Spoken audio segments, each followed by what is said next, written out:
நன்னெறி கதைகள். கதையோட தலைப்பு ஹோட்டல் சாப்பாடு. உங்களுக்கு ஹோட்டலுக்கு போய் சாப்பிட்றது ரொம்ப பிடிக்கும்னா நம்மளோட சேனலுக்கு ஒரு சப்ஸ்கிரைப் பண்ணிக்கோங்க. அப்படியே இந்த கதைக்கு ஒரு லைக் பண்ணுங்கன்னு. வாங்க இப்போ கதைக்குள்ளே போகலாம். ராமசாமி குகனுக்கு ஒரே ஒரு மகன். அவங்களோட பேர் குகன். இவங்க 3 பேர் கூடயும் சுஜின்னு ஒரு பொண்ணு வளர்ந்து வந்துட்டு இருந்தா. அவளோட அம்மா அப்பாவை பற்றின விஷயம் விவரம் எதுவுமே அவளுக்கு தெரியாது. பிறந்து சில வருஷங்கள்லையே ராமசாமி கல்பனா வீட்டில் தான் வளர்ந்துட்டு வந்துட்டுருக்கிறா. இப்போது நல்லா பெரிய பொண்ணாகவும் வளர்ந்துட்டாளா.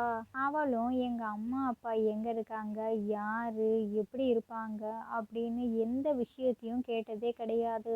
அந்த அளவுக்கு ராமசாமியும் கல்பனாவும் பாசம்னா பாசம், அவ்வளோ பாசத்தை ஊட்டி ஊட்டி வளர்த்தாங்க.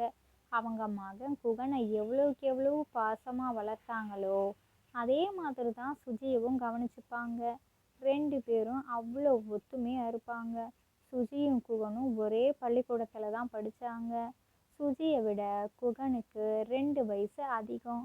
எனக்கு மட்டும்தான் அதிக பாசத்தை காமிக்கணும் அப்படின்ட்டு குகன் ஒரு நாள் கூட நினச்சதும் இல்லை, அது மாதிரி நடந்துக்கிட்டதும் கிடையாது.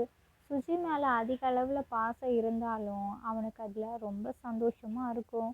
இப்படியே போயிட்டு இருந்ததில் இவங்க 2 பேருமே நல்லா வளர்ந்து பெரியவங்களாயிட்டாங்கல்ல.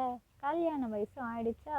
இந்த சமயத்தில் இப்போ வரைக்கும் தன்னோட அப்பாவும் அம்மாவும் தன்னை தேடி வரவே இல்லையே அப்படிங்கிற வருத்தம் அவளுக்கு கொஞ்சம் கூட கிடையாது.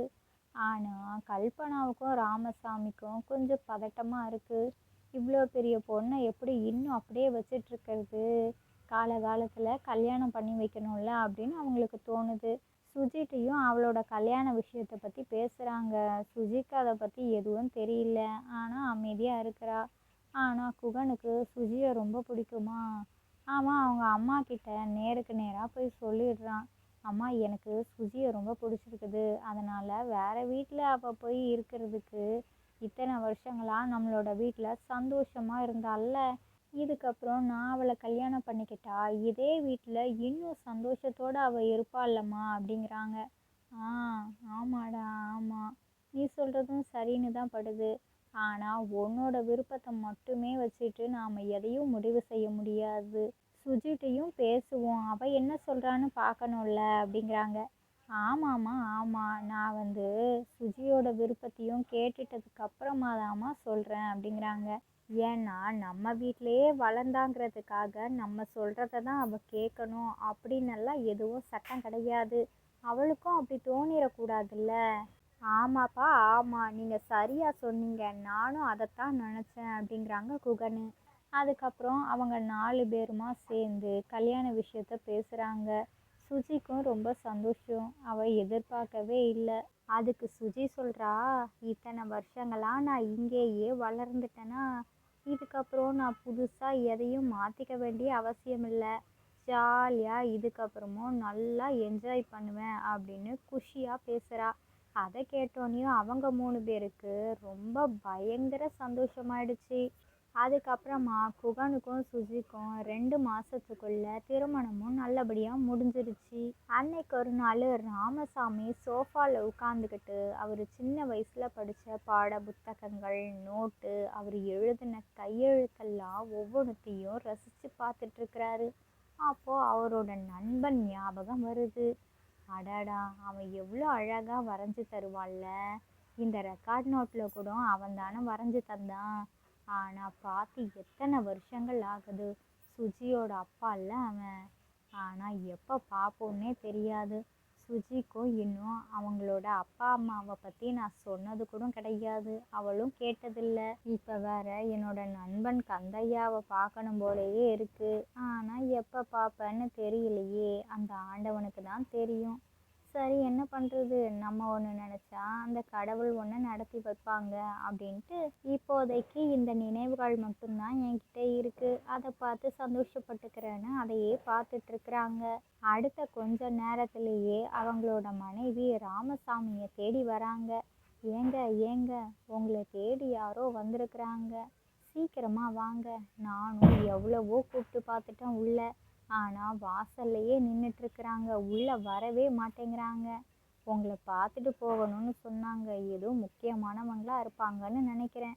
நான் இது வரைக்கும் பார்த்த முகமா தெரியலை எனக்கு. ஏன்னா வயசான மாதிரி இருக்கிறாங்க, முடியெல்லாம் நரைச்சி போய். பார்த்தனா பார்க்கலையான்னும் சரியா ஞாபகம் இல்லைங்க. என்ன ஆள் அடையாளம் தெரியலையாம்மா அப்படின்னு கேட்டாங்க. ஆனால் அவங்களுக்கு என்னை பற்றி தெரிஞ்சிருக்கு. எனக்கு தான் அவங்கள நான் மறந்துட்டேன்னு நினைக்கிறேன். சரி சரி வாங்க, அவங்கள ரொம்ப நேரம் காக்க வச்சுக்கிட்டு இருக்கிறோம், வாங்கங்க அப்படின்ட்டு கூட்டிகிட்டு போகிறாங்க. என்னம்மா நீனு பேரை கூட கேட்காம இப்படி மொட்டை கட்டையாக சொன்னால் எப்படி? சரி விடு விடு, நானே வந்து பார்த்துக்கிறேன் அப்படின்ட்டு வர்றாங்க. அவங்களும் வாசலில் நின்றுக்கிட்டு யார்கிட்டையோ ஃபோன் பேசிட்டு வைக்கிறாங்க. சரியா இவங்களும் அவங்கள பார்த்துட்டாங்க, அவங்களும் இவங்கள பார்த்துட்டாங்க. ராமசாமிக்கு அவங்கள பார்த்தோன்னையும் கண்ணெல்லாம் கலங்கி போயிடுச்சு. இன்னைக்கு தானே நினச்சேன், என்னோட ஆசையை அந்த கடவுள் நிறைவேற்றிட்டாங்களோ என்னமோ. நான் பேசுனது நினச்சது எல்லாமே அந்த கடவுள் எனக்கு கொடுத்துட்டாங்க. என்னால் இந்த சந்தோஷத்தை எப்படி வெளிப்படுத்துறதுனே தெரியலையேன்னு அமைதியோட கண் கலங்கி போய் நிற்கிறாங்க. என்ன பேசுறதுன்னே தெரியல. கந்தையா ராமசாமியை பார்த்தோன்னையும், என்னடா ராமசாமி நல்லா இருக்கியா? பார்த்து எத்தனை வருஷங்கள் ஆகுது, இப்போவும் அதே மாதிரி தெரியறியேடா. வீட்டில் எல்லாரும் எப்படி இருக்காங்க? ஆமாம், என்னோட மகா எப்படி இருக்கா? இப்போ நல்லா பெரிய பொண்ணாக வளர்ந்துப்பாள்ல. ஆ, அவள் என்ன மாதிரி இருக்காளா, எப்படி இருக்காடா? அவளை தான் பார்த்து ரொம்ப வருஷம் ஆகுது, குழந்தையில பார்த்தது. ம், எப்படி இருக்கா? என்ன பண்ணிட்டு இருக்கா? வீட்டில் இருக்காளா இல்லை வெளியில் போயிருக்காளா அப்படின்ட்டு கேள்வியாக கேட்குறாங்க. டேய் டேய், வந்தது தான் வந்த, வீட்டுக்குள்ளே வராமல் இங்கேயே நின்று ஏன்டா பேசிகிட்டு இருக்க? வா உள்ளே போவோம் வா, வீட்டுக்குள்ளே போயிட்டு எல்லாத்தையும் பொறுமையாக பேசிக்கலாம் வா அப்படிங்கிறாங்க. வேண்டாண்டா வேண்டாம், நான் வீட்டுக்குள்ளெல்லாம் வரல. சுஜி வீட்லையா இருக்கிறா அப்படின்னு கேட்குறாங்க. ஆமாம், வீட்டில் தான் இருக்கா. உனக்கு தான் ஆசையாக இருக்குல்ல அவளை பார்க்கறதுக்கு. இவ்வளோ ஆசைகளை வச்சுக்கிட்டு இங்கேயே நின்றுட்டு இருந்தா எப்படி? அவள் வகை வகையாக சமைப்பா. அவள் கையால் சமைச்ச சாப்பாடை சாப்பிடு, பேசு, சிரி, சந்தோஷமாக இரு. உள்ளே போகலாம் வா அப்படிங்கிறாங்க. வேணாம், நான் வரல. அவள் என் மேலே கோபத்தில் இருந்தாலும் இருக்கலாம். விஷயம் எதுவும் அவளுக்கு தெரியாதுல்ல. தெரியாதுல்ல அப்படிங்கிறாங்க. ஆஹா, எதுவும் தெரியாது. நீ சொன்னதுனால இன்னை வரைக்கும் நான் அவகிட்ட விஷயத்த சொன்னதே இல்லை. அது இல்லாமல் சுஜியும் கேட்டதில்லை. எப்போவுமே நல்லா அன்பாக இருப்பா. ஒரு முக்கியமான விஷயமும் சொல்லணும், வாடா உள்ள. எவ்வளோ நேரம் கூப்பிட்டே இருக்கிறேன், வரமாட்டேங்கிறியே அப்படிங்கிறாங்க. இல்லைடா, நான் இங்கேயே இருந்து பேசிட்டு அப்படியே கிளம்புறது தான் நல்லது. அதெல்லாம் முடியாது வா அப்படின்ட்டு விறுவிறுன்னு இழுத்துட்டே போகிறாங்க. வீட்டுக்குள்ளே போனோன்னையும் சுஜி சமையல் அறையில் சமையல் வேலைகளை பார்த்துட்டு வெளியில் வராங்க. அப்போது, மாமா வந்துட்டிங்களா? உங்களுக்காக தான் இவ்வளோ நேரமாக காத்துட்ருந்தேன். வாங்க எல்லாரும் சேர்ந்து சாப்பிட்லாம். ஆமாம், இவங்க யாரு? உங்களுக்கு தெரிஞ்சவங்களா மாமா? சரி சரி, வாங்க உட்காருங்க, எல்லாரும் ஒன்றா சாப்பிடலாம் அப்படிங்கிறாங்க. வாடா, அதான் சுஜியே சொல்லிட்டால, இதுக்கு மேலே உனக்கு என்ன வேணும்? வா வா அப்படிங்கிறாங்க. அமைதியாக எதுவும் பேசாமல் அந்த கந்தையாவும் டைனிங் டேபிளில் உட்காந்துட்டாங்க. சுஜி கந்தையாவுக்கு ராமசாமிக்கெல்லாம் பரிமாறுறாங்க. நீயும் உட்காந்து சாப்பிட சுஜி. ஆமாம், அத்தை குகனெல்லாம் எங்கே அப்படிங்கிறாங்க. அவங்க சாப்பிட்டுட்டு வேலைக்கு கிளம்பிட்டாங்க. அத்தையும் நானும் மட்டும் சாப்பிடணும். நீங்கள் 2 பேரும் சாப்பிடுங்க, நாங்கள் 2 பேரும் அப்புறமா பொறுமையாக சாப்பிட்டுக்கிறோம் அப்படிங்கிறா சுஜி. சரிம்மா சரிம்மா சுஜி அப்படின்ட்டு ராமசாமி சாப்பிட்றாங்க. ஏய் சாப்பிட்றா, என்ன கந்தையா பார்த்துட்டே இருக்கிற, சாப்பிடு சாப்பிடு அப்படிங்கிறாங்க. சரிடா சரிடா அப்படின்ட்டு எடுத்து வைக்கிறாங்க. முதல் வாய் வச்சோடனையும் ருசி அவ்வளோ ருசியாக இருக்குது. அவங்களோட மனைவி கையால் சாப்பிட்ட மாதிரியே இருக்குது. அவங்க ரொம்ப அருமையாக சமைப்பாங்க. 25 வருஷங்களுக்கு முன்னாடி தன்னோட மனைவி கையால் இதே ருசியில் சாப்பிட்டதுக்கு அப்புறம் இப்போதான் தன்னோட பொண்ணோட கையால் சாப்பிட்றாங்க. அதுவும் அதே மாதிரி இருக்கணுன்னையும் செயல்கள்லேருந்து அவளோட தோற்றம் எல்லாமே அவங்க மனைவி மாதிரியே தெரியுது. வேற ஏதாச்சும் வேணுமா? கொஞ்சம் சாம்பார் ஊற்றுறேன் அப்படிங்கிறாங்க. இல்லை இல்லைம்மா, போதும் போதும், இதுவே எனக்கு நிறைவா இருக்கு அப்படிங்கிறாங்க. சரி சரிடா ராமசாமி, வா வந்த விஷயத்த சொல்லு, முக்கியமான விஷயம் ஏதோ பேசணும்னு சொன்னல. சாப்பிட்டாச்சு, சாப்பாடெல்லாம் சூப்பராக இருந்ததுமா அப்படின்ட்டு சொல்லிட்டு கந்தையா ராமசாமி கூட அவங்களோட கார்டனுக்கு போகிறாங்க. கல்பனாவும் ராமசாமி கூட வராங்க. கல்பனா, ராமசாமி, கந்தையா 3 பேரும் பேசுகிறாங்க. ராமசாமி சொல்கிறாங்க, டேய் கந்தையா, உன்னோட பொண்ணு சுஜிக்கு கல்யாணம் ஆயிடுச்சு. யாரு மாப்பிள்ளை தெரியுமா? குகன். குகன் யாருன்னு தெரியுமா? தெரியும்ல, என்னோட மகன்தான். என்னோட பையனுக்கே சுஜியை கல்யாணம் பண்ணி வச்சுட்டோம். அதுவும் 2 பேருக்குமே சம்மதத்தோட தான். என்னடா உனக்கு இதில் சந்தோஷமா? உன்னை கேட்காம நாங்கள் இது மாதிரி எல்லாம் செஞ்சுட்டுமேனு வருத்தமாடா அப்படிங்கிறாங்க. இல்லைடா, அப்படியா சொன்னேன்? ரொம்ப சந்தோஷம்டா. இதை விட எனக்கு வேற என்ன சந்தோஷம் வேண்டியிருக்கு? ரொம்ப இது கேட்டோனையும் நான் எப்படி என்ன சொல்றதுனே தெரியல.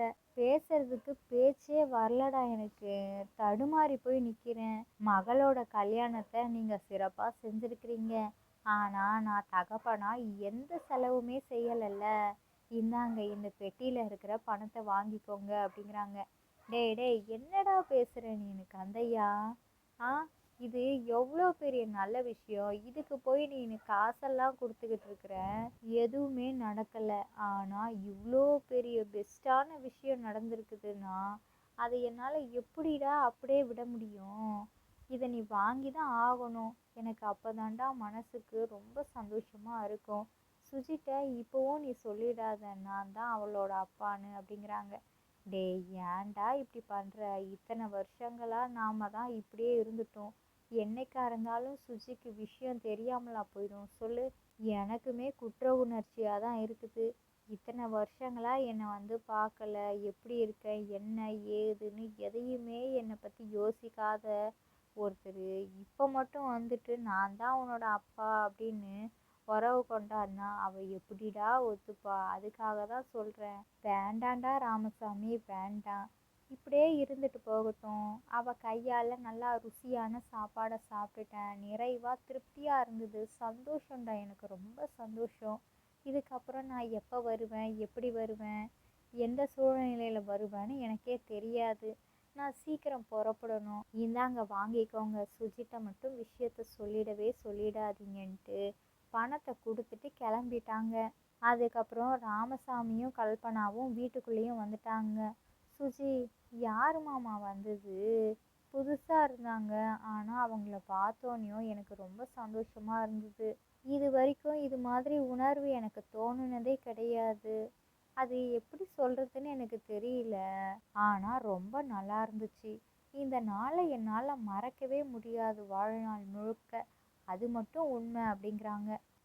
சரிம்மா சரிம்மா, உனக்கு ஒரு பரிசு உண்டு. இது திறந்து பாரு அப்படிங்கிறாங்க. என்னது இது? இவ்வளோ பணமா? எப்படி மாமா? நம்ம வீட்டில் இவ்வளோ பணம் ஏது? ஆ, யாருக்கு? எனக்கெல்லாம் வேண்டாம், நீங்கள் வச்சுக்கோங்க. நான் வச்சு இதை என்ன பண்ண போகிறேன் சொல்லுங்க? முடியவே முடியாது. இது உனக்கான பரிசு. நீ என்ன சொல்றியோ அதை தான் நாம் இதில் செய்ய போகிறோம். உனக்கு பிடிச்சத சொல்லு, நாம் அதை செய்யலாம் அப்படிங்கிறாங்க. அப்படியா? அந்த பணம் எப்படி எனக்கு பரிசுனா யார் கொடுத்தது? ஆ, அதை சொல்லுங்க அப்படிங்கிறாங்க. அப்படியா? அந்த பரிசு யார் கொடுத்தாங்கன்னு சொல்லியே ஆகணுமா அப்படிங்கிறாங்க. ஆமாம், எவ்வளோ பணம் இருக்குது இதில். அப்போ எனக்கு கொடுத்துட்டு போயிருக்கிறாங்கன்னா ரொம்ப முக்கியமான ஆளாக தானே இருப்பாங்க. இவ்வளோ பணத்தை எனக்கு எப்படி கொடுப்பாங்கன்னு சொல்லுங்க? என்னோட அம்மா அப்பாவை பற்றி நான் கேட்டதும் இல்லை, பார்த்ததும் இல்லை, கேட்க தோணுனதும் கிடையாது. பெற்றவங்களா இருந்தாங்கன்னா குழந்தைங்களுக்காக எல்லாமே செய்யணும்னு செய்வாங்க. ஆனால் எனக்கு ஒன்றும் புரியல. ஒரு வேளை அப்போ வந்தாங்களே அவங்க ஏதாச்சும் கொடுத்தாங்களா? அவங்க தானா? என்னோட அப்பாவா அவங்க? வந்தப்பவே எனக்கு வித்தியாசமாக இருந்துச்சு. இது வரைக்கும் இல்லாத மாதிரி சந்தோஷமாக இருந்ததுன்னு சொன்னல. அவங்க தானே என்னோட அப்பா. நான் அவங்கக்கிட்ட நான் எதையும் கேட்க மாட்டேன். நீங்களே சொல்லிடுங்க, அவங்க தானே மாமா அப்படிங்கிறாங்க. ஆமாம்மா, இதுக்கு மேலேயும் நான் என்னால் இப்படியே அமைதியாக இருக்க முடியாது. அவங்க தான் அவனோட அப்பா, என்னோட உயிர் தோழன்.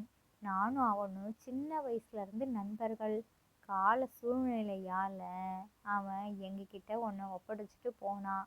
ஆனால் அது என்ன விஷயம்னு மட்டும் என்கிட்ட கேட்காத அப்படின்ட்டாங்க. சரி மாமா, நீங்கள் இந்த விஷயத்த சொன்னதே எனக்கு ரொம்ப சந்தோஷம். வேற எதையும் கேட்க மாட்டேன் அப்படின்ட்டாங்க சுஜியும். உங்கள் அப்பா ரொம்ப நல்லவங்க, தங்கமான மனுஷன் தெரியுமா. அவன் கூட இருக்கும்போதெல்லாம் அவ்வளோ சந்தோஷமா இருக்கும் எனக்கு.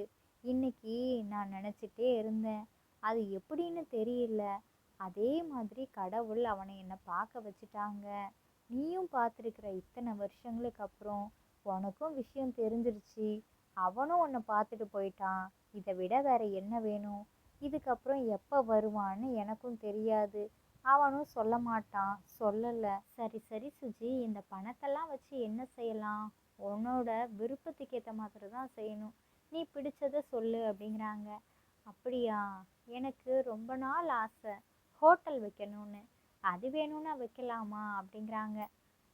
கண்டிப்பாக வைக்கலாமா, கண்டிப்பாக. அதுவும் எனக்கு சைவத்தில் தான் வைக்கணும்னு ஆசை. வகை வகையாக சமைச்சு ஆளுங்க மனசார சாப்பிட்டுட்டு போகணும். அதுதான் எனக்கு விருப்பம் அப்படிங்கிறாங்க. சரிம்மா, அதுக்கேற்ற மாதிரியே நாம் செய்யலாம் அப்படிங்கிறாங்க. அதுக்கப்புறம் சுஜி, ராமசாமி, குகனு, கல்பனா அவங்க 4 பேருமா சேர்ந்து பெரிய ஹோட்டல் வைக்கிறதுக்கான ஏற்பாடுகளையும் செஞ்சுட்டாங்க. இட வசதிகள் அமைஞ்சிருச்சு. அதுக்கப்புறம் ஹோட்டலுக்கு உள்ளே என்னென்ன வைக்கணுமோ எல்லா பொருட்களையும் வாங்கி வச்சுட்டாங்க. இப்போது ஹோட்டல் தொடங்குறதுக்காக ஒரு நல்ல நாள் பார்த்துட்டு ஹோட்டலையும் திறப்பு விழா வச்சு திறந்துட்டாங்க. சுஜி அவங்களோட கையால் வகை வகையாக சைவத்தில் என்னென்னலாம் செய்வாங்களோ எல்லா வகையான உணவுகளையும் செய்கிறாங்க. ஹோட்டல் சைவ ஹோட்டலுங்கிறதுனாலேயே அசைவம் சாப்பிட்றவங்களும் சைவம் சாப்பிடுவாங்க, சைவம் சாப்பிட்றவங்களும் சைவம் மட்டும்தானே சாப்பிடுவாங்க. கூட்டம் நல்லா வர ஆரம்பிச்சிருச்சு. ருசியும் ரொம்ப அருமையாக இருக்குங்கிறதுனால அசைவ பிரியர்களுக்கு சைவ சாப்பாடு ரொம்ப ரொம்ப பிடிச்சு போச்சு. வாடிக்கையாக வர்றவங்க அவங்களுக்கு தெரிஞ்சவங்களுக்கெல்லாம் சொல்லி விடுறாங்க. இருக்கிற கூட்டத்தை விட இப்போது பல மடங்கு நிறையா பேர் வர ஆரம்பிச்சிட்டாங்க. எப்போவுமே புதுசாக ஹோட்டல் திறந்தாலோ கடை திறந்தாலோ ஆரம்பத்தில் போய் பார்க்கணுன்றதுக்காக வருவாங்க. ஆனால் நிரந்தரமாக கூட்டம் வரணும் அப்படின்னா அதில் தரம் இருக்கணும். இவங்களோட ஹோட்டலில் தரம் நிறைவாக இருக்குது. அதனாலேயே கூட்டத்துக்கு பஞ்சம் இல்லை. வியாபாரம் அமோகமாக இருக்குது. முக்கியமான விஷயம் என்னன்னா, ஹோட்டலுக்கு என்ன பேர் வச்சுருப்பாங்கன்னு எல்லாத்துக்கும் யோசனை வரும்ல. அவங்க அப்பா தானே காசு கொடுத்தாங்க, அவங்களோட பேரையே ஹோட்டலுக்கு வச்சுருப்பாங்கன்னு தான் எல்லாத்துக்கும் தோணும். ஆனால் அது கிடையவே கிடையாது. இத்தனை வருஷங்களாக தன்னை ரொம்ப அன்போ அரவணைப்போடு வளர்த்துட்டு வந்துட்டு இருந்த ராமசாமி, கல்பனாவோட பேரையே ஹோட்டலுக்கு வச்சுட்டாங்க. ராமசாமி கல்பனா சைவ ஹோட்டல். இது முழுக்க முழுக்க சுஜியோட விருப்பத்தால் எல்லாத்தையும் செய்யணுங்கிறதுனால இதுவுமே சுஜி ஆசைப்பட்ட மாதிரியே விருப்பத்தால் செஞ்சது தான். ரொம்ப சந்தோஷமாக குடும்பத்தோட ஹோட்டலை நடத்திட்டு வந்துட்டுருக்குறாங்க. இந்த கதையிலேருந்து நாம் என்ன தெரிஞ்சுக்கணும் அப்படின்னா, நம்மளை சுற்றி நல்ல உறவுகள் இருக்கும் பொழுது நமக்கு நல்லது மட்டும்தான் நடக்கும். எதை விதைக்கிறோமோ அதுதானே அறுவடைக்கு வரும். அதுதான். அதனால் நல்லதை செஞ்சோன்னா நல்லதே நமக்கு கிடைக்கும். இந்த கதை பிடிச்சிருந்தா லைக் பண்ணுங்கள், ஷேர் பண்ணுங்கள். உங்களோட கருத்துக்களை கமெண்ட் பாக்ஸில் கமெண்ட் பண்ணுங்கள். இது மாதிரி சுவாரஸ்யமான கதைகளெல்லாம் பார்க்கணுமா, நம்மளோட சேனலை சப்ஸ்கிரைப் பண்ணுங்கள். இதோட இன்னொரு சூப்பராக சுவாரஸ்யமான கதைகள் வீடியோவில் பார்க்கலாம். ஓகே, பாய்.